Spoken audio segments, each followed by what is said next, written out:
Aniya na ang mga dagkong balita karong adlaw sa One Mindanao. Truck driver nga igo lang matud pa nangihi kilid sa usa ka container van. Angol human maipit sa giplastar nga laing container van sa Cagayan de Oro City. Usa sa upat ka mga sospek sa pagpanuli sa mga empleyado ug bangko sa Manolo Fortich Bukidnon, dakpan sa Taguluan, Misamis Oriental. Taxi operator sa Cagayan de Oro City magsumite og petisyon aron babagan ang pagsulod sa langyaw nga kumpanya nga magpadagan og electric vehicle taxi sa syudad. 37.5 million pesos nga kantidad sa hinabang gikan sa usa ka Japanese company gitunol sa GMA Kapuso Foundation alang sa mga apektado sa linog sa Soccergen ug Jose Abad Santos sa Davao Occidental. Og Kadayawan Festival 2026 formal na nga gilusad sa Davao City. Mga aktibidad nga angay atangan atong sayron.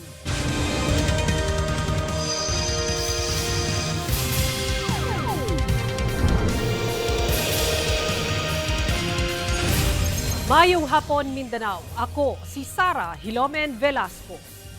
Pahimangno lang mga kapuso nga dili magpasagad og pangihi bisan asa kay sa Cagayan de Oro City. Usa ka truck driver ang angol human nga aksidenteng maipit sa tunga sa duha ka container van. Biktima giingong nangihi sa gibutang na daan nga container van ug wala matud pa nakita sa forklift truck operator samtang ginaplastar ang laing container van. Ani report. Gilayong giatras kining forklift truck nga adunay kargang container van. Paspasab nga girescue o giagak ang usa ka lalaki. Kini ang eksena sa usa ka bodega sa Julio Pacala Street, Barangay Puntod, Cagayan de Oro City, Martes sa hapon. Sa kuwang video ni Christine Ampo, makita ang kahimtang sa mong lalaking biktima nga nagpingit sa gibating kasakit sa iyang lawas. Dali sab kini nga gipalingkod sa bangko, dayon nanawag og rescue ang mga tao nga anaa sa lugar. Giadtuan sa GMA Regional TV 1 Mindanao ang lugar sa insidente. Saysay sa usa sa mga unang mitabang, gituhuang nangihi matud pa ang biktima nga usa ka truck driver kilid sa usa ka container van. Apan, naipit siya sa laing container van nga giplastar og butang sa forklift truck. Isagit, singgit siya kay tingala po ng tanan ba po wala nilagi lang tao nga. Ako, lain man akong gana to, lain akong pagkuhan niya ba, nga mag naipit. Gilili na ako, akong gilili. Magdimagod maayo, pagtanawin ako sa gamay nga bangag, naa siya sa sulod. Ako din niyang itawag ang forklift nga ipakuha ang ban. Ana-ana kuno sa ospital among biktima karon, kinsa nabalian sa iyang braso ug gusok. Cover lang sa lawas pa, pero di na to sa basta-basta kadap kay nabali-bali ba niyang kuhan din bukog sa kuhan ba? Gusok. Mga konto, kay giubanon ko sa kuan X-ray. Gipasulod bang ko dito, nakita na ko dito nga nabalik ko diyang gusok. Hinoon, luwas na kuno ang mong biktima gikan sa makuyaw nga kahimtang. Wala na sab kuno plano magpasaka og kaso mong biktima batok driver sa forklift truck. Human nga nagkaareglo na sa opisina sa ilang gitrabahuan. Karon, doble amping nagayod kuno sila mga trabahante tungod sa hitabo. Kauban si Jaybert Pairat, Cyril Chavez, One Mindanao. Usa sa upat ka mga gingong sospek nga mituli sa mga personahe sa usa ka bangko sa Manolo Fortich Bukidnon ang malampusong nadakpan sa iyang balay sa Misamis Oriental. Ang sospek nakuhaan matud pa og mga armas ug eksplosibo. Ang detalye sa report ni James Paulo Yap. Bit-bit ang usa ka search warrant gisulod sa mga operatiba sa CIDG Bukidnon Provincial Field Unit kining usa ka panimalay sa Barangay Santa Cruz sa Taguluan, Misamis Oriental pasado alas 7 sa buntag niadtong adlawng Biyernes. Sigon sa otoridad, nga gikahadlukan matud pa ang sospek sa ilang lugar tungod kanunay siyang nagapakita sa iyang armas. Upon verification, sir, nagpa-verify tayo na kung may legal ba na nagpo-possess ng baril itong si Mr. Mangcubihon, and negative, sir, doon sa verification. Kumbaga, nung magano tayo sa mga witnesses, kasi nagsabi na doon sa resident niya, lagi itong may dalang baril si Delphine. And hindi lang po baril, and may explosive pa. Nakuha gikan sa iyang posisyon ang duha ka mga klase-klaseng kalibre sa pistola ug usa ka hand grenade. Nakuhaan sab kuno siya og mga pakete sa gituohang shabu. Dugang pa sa CIDG Bukidnon PFU nga si alias Delfin, usa sab sa mga persons of interest sa nahitabong pagpanulis sa mga empleyado sa usa ka bangko sa Libuna, Bukidnon. Samtang paingon sila sa Manolo Fortich niadtong June 17, diin nakuha sa mga suspetsado ang balor 1.6 million pesos. Kahinumduman nga usa ka pickup truck nga gituuhang getaway vehicle sa mga suspect ang narecover sa PNP sa area sa Taguluan paghuman sa krimen. Nauna lang ito, sir, si alias Delpin o itong si Anyar Mangkubihon. Kasi siya mismo, sir, yung una nating na-identify. Okay. So, upon the conduct of background check, conduct tayo ng monitoring, na-trace natin yung resident niya doon sa Taguluan. Kasi doon din natin na-trace, sir, itong Ford Ranger. The day before and after nung robbery na yon. Kasong paglapas sa RA 10591 o illegal possession of firearms, RA 9516 o illegal possession of explosives o RA 9165 o illegal possession of dangerous drugs ang atubangon sa suspect. Wala pa kini pahayag. Ako si James Paulo Yap, 1 Mindanao. Atong sayro ng dugang pang mga balita sa Mindanao, makabanato si Cyril Chavez live sa Cagayan de Oro City. Cyril. Salamat, Sarah. Pagsulod pa lang sa bulan sa Hulyo, tulo na ang natalang namatay sa managlahing insidente sa pagpamusil sa Lanao del Norte. Samtang sa Damulog, Bukidnon, duha ka lalaking nagdungan og inom, samdan human nagtinigbasay. Aniya ang akong report. Sa bulan sa Hulyo, tulo ka shooting incidents ang nahitabo sa probinsya sa Lanao del Norte sa nagkadaiyang lungsod. Niadtong Hulyo 4, patay ang 24 anyos nga lady guard human nga gipusil samtang nagtrabaho sa Provincial Hospital sa Purok 6, Maranding, Kapatagan, Lanao del Norte. Patay sabang usa ka lalaking tricycle driver sa laing pagpamusil nga nahitabo niadtong Hulyo 16 sa Purok 3 sa susamang lungsod. Og Hulyo 20, Lunes, patay ang 22 anyos nga lalaki human nga gipusil samtang naglingkod sa usa ka burger store sa Purok Apitong, lungsod sa Lala. Mipasalig ang mga opisyal sa Lanao del Norte Provincial Police Office nga makabot gayod sa mga nahibiling banay sa mga biktima ang hustisya. Samtang sa Damulog, Bukidnon, samdan ang usa ka lalaki human nga gipusil sa makadagang higayon sa duha ka mga wala mailing suspect sa Purok 7, Barangay Poco-Poco, pasado alas 7 Domingo sa gabi. Gikan sa balay siyang igsuon ang biktima og diyang migawas kini kalit giduol sa mga suspect dayon gipusil siya. Luwas na hinuon ang biktima. Sa Barangay Makapari, Damulog, samad tinigbasan sa lawas ang nahiaguman sa 56 anyos nga lalaki og laeng 40 anyos nga lalaki. Sumala sa kapulisan, nagtinigbasay matod pa ang duha human nagkabikil sa inom. Padayon pa silang ginatambalan sa ospital. Cyril Chavez, 1 Mindanao. Human nga dunay mga nakuyapan tungod sa pagsunsisok sa mga tao sa Cagayan de Oro City Hall atol sa People's Day sa milabayng semana, nagpatuman na ang LGU og bag-ong sistema diin sa matag barangay na lang himuon ang maong aktibidad. Aniya ang ako report. Gianunsyo karon sa Cagayan de Oro City LGU nga magpatuman na og bag-ong sistema sa pagpahigayon og People's Day sa syudad. Kini human ang nahitabong insidente sa milabayng semana kung diin pipila ka mga individual ang nakuyapan resulta sa taas nga pila, diin ang uban gabi pa nagsugod na og pila. Busa na desisyonan karon sa LGU nga dalhon na ang People's Day sa matag barangay ug himuon na kini duha ka beses sa usa ka semana. Sa maong pulisiya, mga residente na lang sa barangay kung asa gipahigayon ang People's Day ang atimanon aron dili na masubli pa nga magpunsisok ang mga tao sa venue. Kay nakita no na ang dili ma-distribute pag-ayo ang services kay katong duol lang sa City Hall no like daghan kay barangays nga duol sa City Hall mo usually ka-avail. So muni nga i-double time na to kaduha na ta mag People's Day sa matag barangay Monday and Wednesday, no? Ato lang nang i-anunsyo, no? Sunod na to mga programa. Gani, sa baguhay lang natapos nga People's Day sa Barangay Kanituan, miabot sa sobra 2,000 ka mga residente sa lugar ang natagaan og ayuda og serbisyo. Usa sa mga nakabenepisyo sa People's Day, si Arceli, kinsa nakauyon sa bagong sistema. Gwapo ramang po direpot sir kay dulduor ra ba way dili gasto pa plite kay dito bitaw sir kay maglinya pa ka nya dugay pa kay kaayo nya plite pa gyud mi.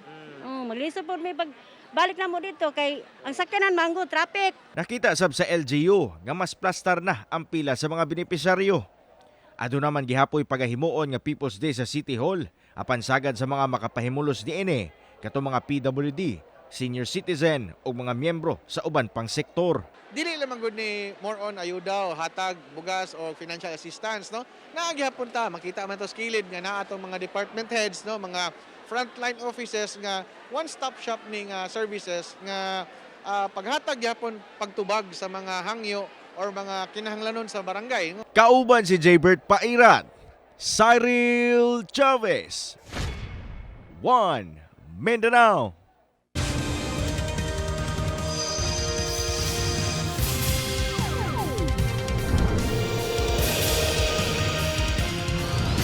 Gilaumang grandioso ang ipahigayon na sa sunod bulan nga usa sa mga engrandeng selebrasyon sa Davao City nga mao ang Kadayawan Festival 2026.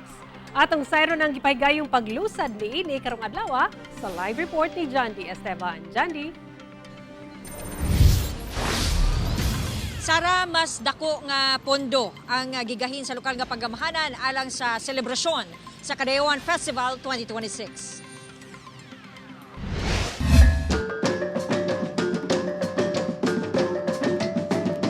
Nagmabulukon ang media launch sa Kadayawan Festival 2026 kaganingang buntag sa Davao City. Gipakita sa mong launching ang madasigong pasundayag sa kultura ug tradisyon sa syudad. Pinaagi sa 11 ka mga tribo nga gitambungan sa mga deputy mayor. Sumala sa City Tourism Operations Office nga migahin og 68 million pesos ang LGU alang sa selebrasyon. Mas dako itandi sa nakalabay tuig. From last year's 16 events, we have now 26 events. So mas daghan ta this year, mas dako ang atong gi-allocate pud sa ato ang mga atong deputy mayors, no, mga tribes kay ang ato yung goal no is mas mapadaghan pa nato ang maka-experience sa Kadayawan ug mas daghan pa og mas colorful pa ang ilang mga tribal houses, ilang performances, mas dagag events karon, mas daghan ta og mga gipangbalik na events. Usa sa mga angay atangan ang mga highlight events sama sa pamulak Kadayawan nga ipaygayon gihapon sa St. Pedro Square ug indak-indak sa Kadayawan nga ibalhin na ang venue dili na sa San Pedro sama sa Naandan. Apan sa karon wala una gisulti sa City Tourism Operations Office kung asa ipahigayon. Nangandam na usab ang data o Davao Tourism Association alang sa pagdagsa sa mga turista, partikular ang mga hotel accommodation. We have about 8,800 plus rooms in the region. So that means Davao City and the other provinces. But what's nice is that when our tourists would visit Davao, they also get to experience our other provinces para mas makita nila ano pa yung meron natin. Gipasiugda sa kagamahanan nga mas gipahugtan pa ang seguridad aron masiguro ang kaluwasan sa tanang musaksi sa mga aktibidad. We would like to achieve again the zero incident no sa entire duration ng activity and dili na mo na makabuot without the cooperation of tanan-tanan na everyone no. City Tourism nga makabot nila ang 250,000 nga tourist arrival para sa Kadayawan Festival. Sara. Okay, daghang salamat, Jandy Esteban. Karong National Disaster Resilience Month, gipakita sa Davao City Disaster Risk Reduction and Management Office ang ilang katakos sa disaster response. Ani ang report. Gilaray sa coastal road sa Davao City adlawng Domingo kini mga rescue vehicles ug high-tech nga mga ekipo sa Davao City Disaster Risk Reduction and Management Office atol sa pagpakita sa mga kagamitan sa Davao City LGU sa pagresponde sa emerhensiya ug kalamidad. Kini kabahin sa pag-obserba sa National Disaster Resilience Month karong bulana. Labing unang higayon kini nga gihimo sa CDRRMO agig pagpahibalo sa katawhan sa katakos sa lokal nga kagamhanan sa emergency response dili lang sa Davao City kundi sa tibok nasod kung gikinahanglan. With the recent disasters in Mindanao over the past few months, there is a need to further our disaster preparedness and response mechanism in the city. Lakip sa gipakita ang rescue vehicle sa Central 911, ang labing unang fully integrated emergency response system sa nasud. Dunay gipaygayon nga active ug hands-on nga simulation sa mga responders sa nagkareang krisis. Duna say high-tech rescue equipment ug mga specialized gear alang sa mas epesyente nga pagserbisyo.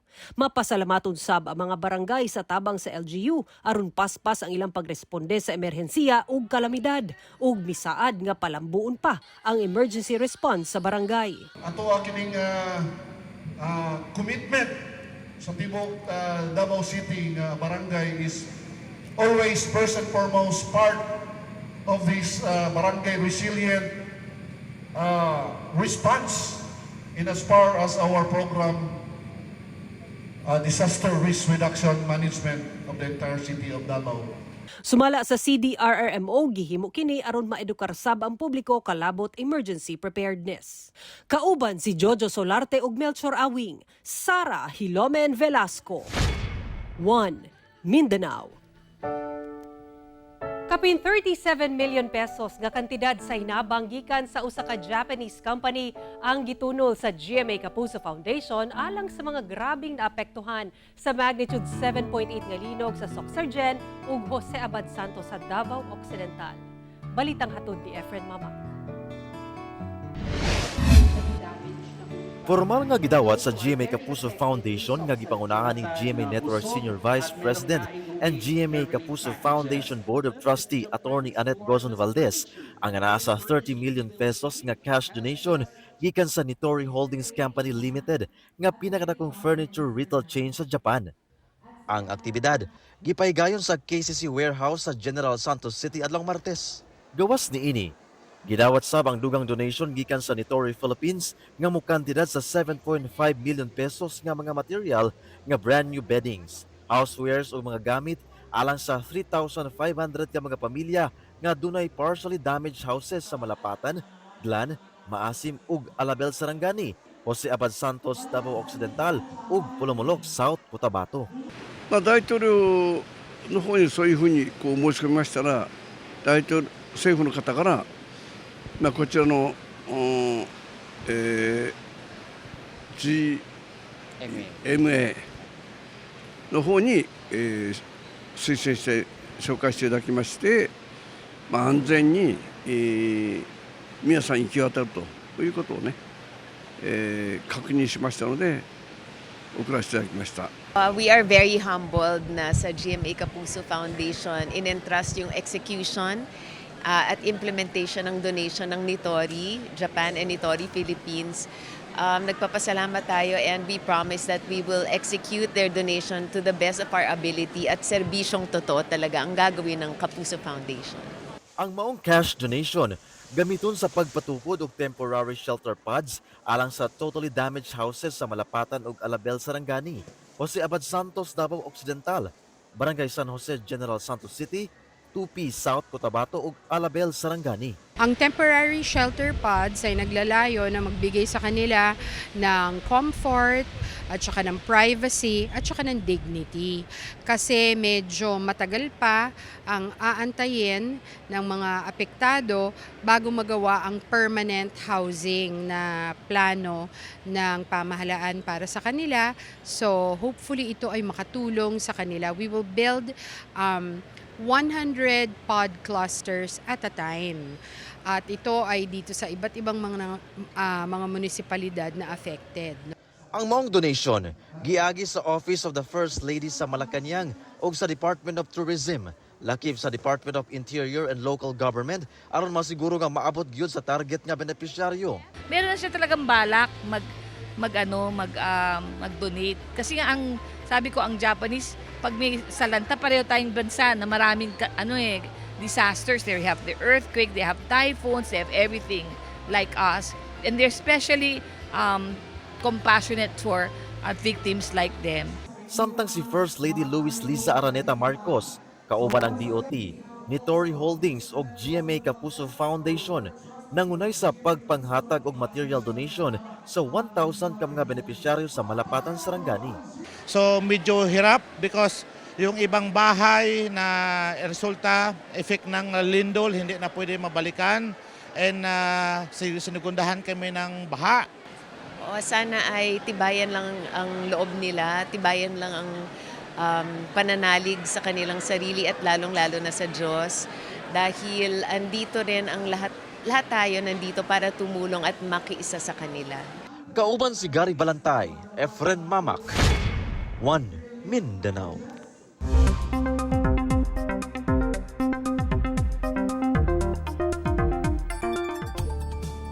Misulod na sa Philippine Area of Responsibility ang low pressure area nga ginamonitor sa pag-asa nga anaa sa Luzon. Samtang habagat ang makaapekto sa Mindanao. Ulahing nasiplatan sa pag-asa ang maong LPA kapin 1,000 ka kilometro ang gilayon sa sidlakan sa southeastern Luzon. Sumala sa pag-asa, posibleng karong adlaw kini mahimong bagyo ug tawagong bagyong Quiapo. Posibleng ig-on ini ang northern Luzon ug posibleng maglandfall o muduol sa Cagayan sa Biyernes o Sabado. Apan pwede sa mabati ang epekto niini sa uban pang bahin sa Luzon ug sidlakang bahin sa Visayas. Samtang apektado ang nasud sa trough sa daot nga panahon, lakip na ang habagat, lakip dinhi sa Mindanao. Base sa datos sa Metro Weather, halapad ang pag-ulan sa Mindanao. Dunay kusog nga ulan nga posibleng magresulta sa pagbaha o landslide, busa mag-igmat kanunay, mga kapuso. Dunay bagong schedule sa impeachment trial ni Vice President Sara Duterte sugod sa July 29. Sugda na ang pagtaral sa alas 10 sa buntag hangtod alas 3 sa hapon sumala sa Senate Impeachment Court. Walay impeachment trial sa mismong adlaw sa State of the Nation address ni Pangulong Bongbong Marcos sa Lunes, July 27 ug sa Martes, July 28. Sugod Lunes hangtod Miyerkules gihapon ang schedule sa pagtaral sa Agosto. Sa mao mga adlaw nga dunay impeachment trial, ipahigayon sa Senado ang legislative sessions sugod alas 4 sa hapon. Mga kapuso, nagpadayon ng nationwide promo sa inyong kapusong estasyon, ang Kapuso Big Time Panalo Season 5. Over 6 million pesos worth of prizes ang nagatang sa lucky winners. Sa iyon lang ang pag-apil, palit lang og participating brands o gilakip ang inyong contact details sa inyong entries. Ihulog kini sa drop boxes nationwide. Dunay chance ang makadaog og up to 2 million pesos sa matag entry ug pwede sa makadaog og libo-libong cash prizes matag adlaw kada semana. Mulungtad ang promo period kutob August 7.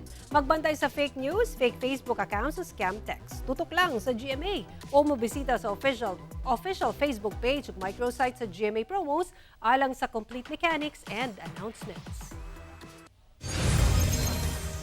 Gibutiag ni NBI Director Melvin Matibag atol sa pag-atubang niini sa Day 8 sa impeachment trial ni Vice President Sara Duterte nga dunay persons of interest na sa planong pagpatay daw sa bise kang Pangulong Bongbong Marcos ug uban pa. Apan sumala sa depensa, trial by publicity ug hearsay ang testimonya ni Matibag. Ani report. Dili lang daw simpleng pagpanghulga, kundi aktual nga plano daw ang gibutiag ni Vice President Sara Duterte sa iyang press conference ni atong November 2024. Sumala ni NBI Director Melvin Matibag. Miatubang si Matibag isip testigo sa Day 8 sa impeachment trial ni Vice President Sara Duterte. Ang mga giingon sa bise batok sa Pangulo, First Lady Liza Araneta Marcos ug kanhing House Speaker Martin Romualdez gikonsidera daw sa NBI nga serious, active ug continuing. Doon na daw sila ay persons of interest kalabot sa matud pa plano sa bise. Lakip ang mismong giistorya daw ni VP Sara aron mo patay. Dugang ni Matibag, gisuta nila ang mga gisulti sa bise sa preskon gamit ang 5-part method sa US Secret Service. Ang pattern of violence, gravity, identity, capacity ug motive. Ang prosekusyon, gipakita ang sumala nila pattern of violence sa bise, bisa ni atong dili pa siya bise-presidente. Gipagawas nila ang video sa pagsumbag sa bise sa usa ka sheriff ni adtong Mayor Pasiya sa Davao City ni adtong 2011. Bisan gibabagan sa depensa, gitugutan sa impeachment court nga basahon ang kopya sa saysay ni Arturo Las Cañas, ang nagpailang kanhi hitman sa giingong Davao Death Squad. Sa maong affidavit, usa daw si Vice President Sara Duterte sa mga nagsugo matud pa sa pagpatay ubos sa Oplan Tokhang kaniadto sa Davao City. Ang matud pa pattern of violence, dili lang daw kang Vice President Sara Duterte makita, lakip sab daw sa pipila ka miyembro sa iyang pamilya. Gipakita sab sa pagtaral ang pahayag sa igsuon sa bise nga si Davao City Mayor Baste Duterte dihang gilusad ang Rage Coalition ni adtong Abril. Gipamulong niya kaniadto nga usa ka ulo lang daw ang kinahanglan nila ug kana ang kang Pangulong Bongbong Marcos. Makumpara daw kana sa pahayag sa bise ni adtong October 2024 dihang giingon nga duna siya'y buot putlan ug ulo. Apan gitawag sa defense team nga trial by publicity ug hearsay ang pag-atubang ni Matibag sa witness stand ug sa mga testimonya niini. Wala daw bag-ong detalye nga gibulgar ang direktor sa NBI. Nangay og dugang oras ang depensa aron usisaon si Matibag. Number one, Your Honor, the testimony of Director Matibag earlier consisted of a lot of new topics, and it is we believe that it is the right of the respondent to intelligently cross-examine him on those topics. Again, Your Honor, those topics are not included in the articles of impeachment and are considered new. In fact, Your Honor, as earlier stated, we feel that these two topics are a violation of the respondent's right to be promptly and fully apprised of the exact charges against her. Sara Hilomen Velasco, 1 Mindanao. Gipangunahan ni Pangulong Bongbong Marcos ang pagpang-apod-apod og kapin 3.4 billion pesos nga hinabang sa BARM, una pa man ipahigayon ang parliamentary elections ug barangay and sangguniang kabataan elections 2026. Ang detalye sa report ni Efren Mamak. Mismong si Presidente Ferdinand Marcos Jr. ang nanguna sa pagpang-apod-apod sa kapin 3.4 billion pesos nga pondo nga hinabang alang sa mga benepisyaryo sa BARM atol sa National Government Bangsamoro Government Convergence Program nga gipaygayon sa Camp Siongco Awang Datuo din Sinsuat Maguindanao del Norte adlong Miyerkules. Sa maong pondo, kapin 2.9 billion pesos niini gikan sa Bangsamoro Government ug 433 million pesos gikan sa National Government. Ang maong hinabang alang matudpa sa mga programa ug serbisyo sama sa disaster response goods, tulong pangkabuhayan sa disadvantaged workers, pagpatukod og tourism parks, resettlement housing units alang sa mga kanhi combatants, emergency assistance, scholarship programs, pagsuporta sa local government development projects ug uban pa. As we gather here today, we reaffirm the enduring partnership between the national government and the Bangsamoro government. It is one anchored on mutual trust, shared responsibility, and the firm commitment to our people. Together, the Autonomous Region of Muslim Mindanao and the National Government of the Republic of the Philippines, we are advancing a shared vision of a more peaceful, prosperous, and inclusive Philippines, guided by the belief that the strength of our nation rests on the well-being and the dignity of every Filipino. Sa BARM government, we prioritize public service. We prioritize our people. Sa BARM government, inuuna natin ang serbisyo publiko at uunahin natin ang kapakanan ng bawat Bangsamoro. Ang sayo nga pagpang-apod-apod sa maong pondo, mas maayo daw una ang ipaygayong BARM parliamentary elections o barangay and sangguniang kabataan elections sanglit dunay statutory restrictions kalabo sa pagpagawa sa ubang assistance sa maong period. Matod ni PBBM, dayon gyud ang unang BARM parliamentary elections. The first Bangsamoro parliamentary election was rescheduled to the second Monday of September 2026. We are determined that we will push through with the second Monday of September of the coming September, and to finally achieve our dream, our goal of being able to say that we have a duly elected parliament in the Bangsamoro Autonomous Region of Muslim Mindanao. Kauban si Gary Balantay, Efren Mamak, One Mindanao. Overloaded sa kalingawan ang pagsaulog sa 27th Tinalak Festival sa South Cotabato nga gipahigayon sa Coronadal City. Kay gawa sa makahinganghang performances, nakisadya sab sa kapistahan ang daghang kapuso stars. Samtang pagpreserba sa LGU sa kultura sa maong probinsya, gikabiliban sa kapuso stars. Atong silipon sa report ni Efren Mamak. Mabulukong street dancing, energetic stage performances, ug pasiklaman sa beauty, wit and talent sa search for mutya ng South Cotabato. Pipila lang kini sa mga aktibidad nga gipasigarbo atol sa pagsaulog sa 60th founding anniversary ug 27th Tinalak Festival sa probinsya sa South Cotabato nga gipaygayon sa Coronadal City. Kining pipila ka bahay kubo nga kabahin sa Agri-Trade Fair mikuha og atensyon sa mga bisita. Gi-showcase sab sa matag disenyo ang historical roots sa mga tribo sama sa tribong Tiboli. Ang ngalang Tinalak gikan sa traditional abaka cloth nga mano-manong hinimo sa maong tribo. Ang maong festival pagpakita sab sa panagiusa sa nagkalain-laing tribo sa probinsya bisan pa man sa nagkadiyang kultura. Ang maong engrandeng aktibidad sa probinsya wa gyud gipalagpas sa Kapuso Star kinsa nakisadya sa Congressional Night Huwebes sa gabi. Mipakitang gilas ang youngest Pinoy pop group nga Cloud7 nga gilangkuban nila Lucas, Johan, Cairo, Egypt, Migs, PJ ug Fian.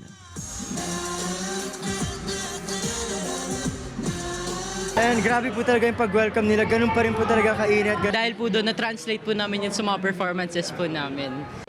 It's a blessing po na pag-perform po ulit kami sa ganitong karaming tao. May pagligsab sila Kapuso Sparkle artist Vince Maristela, AZ Martinez,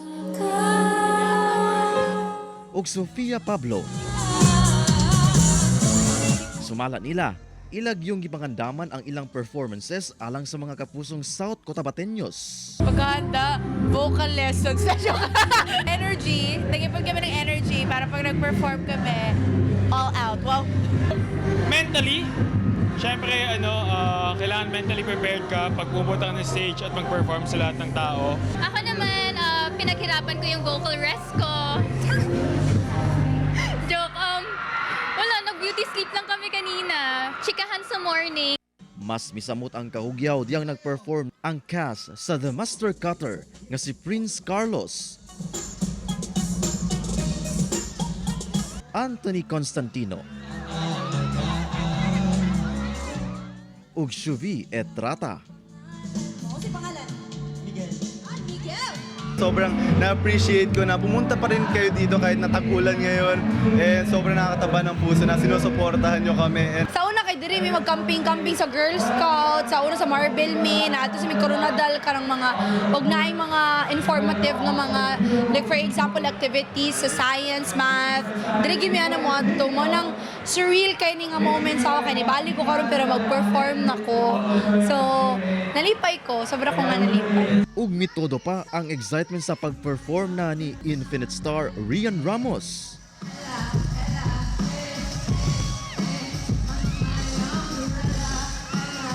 Ang fans, way kasudlan ang kalipay kay sumala nila. Nakita na gyud nila sa personal si Reyna Mitena sa Encantadia Chronicles Sangre. Kung ayaw niyong mapaslang, mag-ingay! Gusto ko lang magpasalamat kasi pagkatapos ko puksain ang Encantadia, nakapagbakasyon ako dito sa mundo ng mga tao at nakilala ko kayong lahat. Okay lang naman pala kayo eh. Akala ko masasama kayong lahat pero okay naman pala. Kaya hindi nagalit si Mitena. Gikabiliban sab sa Kapuso Stars ang padayong pagpreserba sa LGU sa kultura sa probinsya sa South Cotabato.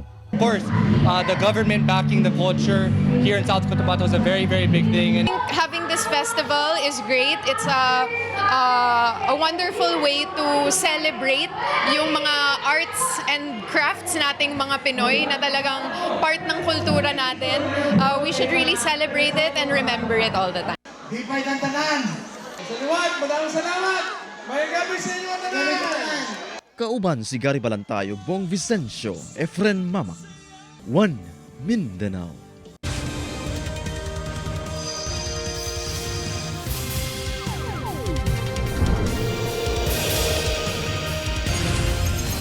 Grupo sa taxi operator sa Cagayan de Oro City na balaka sa ginapaabot nga pagsulod matud pa sa kumpanya nga magpadagan og mga electric vehicle taxi sa syudad. Ang detalye sa report ni James Paulo Yap. Hugot ang pagbabag karon sa Cagayan de Oro First Taxi Drivers Alliance kon Kafitada sa laraw nga pagpasulod sa usa ka dakong kumpanya nga gusto matud pang magpadagan og electric vehicle taxi sa syudad. Tungod niini, nagkahiusa sila aron magpasa og petisyon sa Land Transportation Franchising and Regulatory Board 10 aron pugnan ang planong operasyon samtang aduna pay mga butang nga buot una nilang klaruhon. Kining langyaw nga corporation gikan sa Vietnam magpadagan kini sa amo dinhi sa atong dakbayan ug sa Region 10 og mga sakyanan nga wala gani may makonsulta. Dugang pa sa Kafitada nga adunay 300 ka mga electric vehicle taxi ang planong ipadagan sa maong kumpanya ug mahimo kining kompetensya sa kapin 2,000 na nga rehistradong taxi nga daan ang gapamasada sa syudad. Pagpasabot nila nga dili man kuno sila supak sa paggamit sa electric vehicles. Inay suportado kuno nila ang Electric Vehicle Industry Development Act o ang EVIDA Law. Gani aduna na kuno sila ginaistorya nga usa ka electric vehicle provider aron nga masunod ang maong balaod alang sa mas environment friendly ug moderno nga mga transport vehicle. Ang among panlantaw namo nga in about 2030 no sa 2030 ang major dinhi sa mga taxi this whole Philippines will be electric vehicle na gyud no.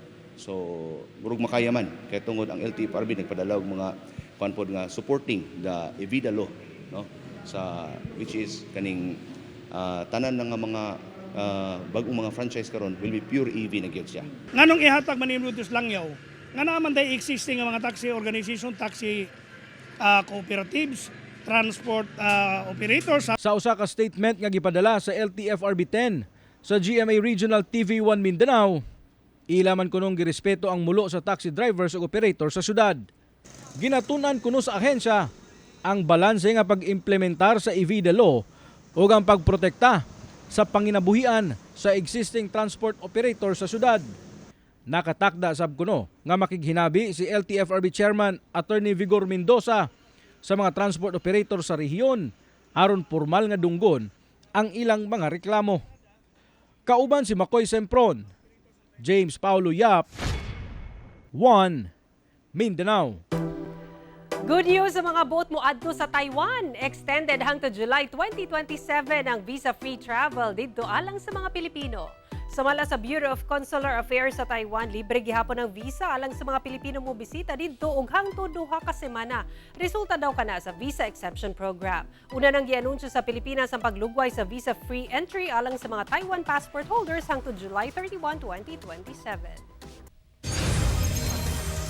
Mamahimo ninyo makita kini nga episode pag-usab ug uban pang lokal nga balita pinaagi sa pagbisita sa official website sa GMA Regional TV o bisitaha ang among official YouTube channel ug i-click ang subscribe button para sa pinakaulahing balita sa mga rehiyon. Ug mao kato ang mga ulahing balita sa Mindanao karong adlaw. Daghang salamat sa atong mga kapuso sa Mindanao nga nagalantaw kanamo ug sa atong mga kapuso abroad. Kami ang GMA Regional TV 1 Mindanao. Walay gidapigan, walay giprotektahan. Kani adto og karon serbisyo tinuod lang.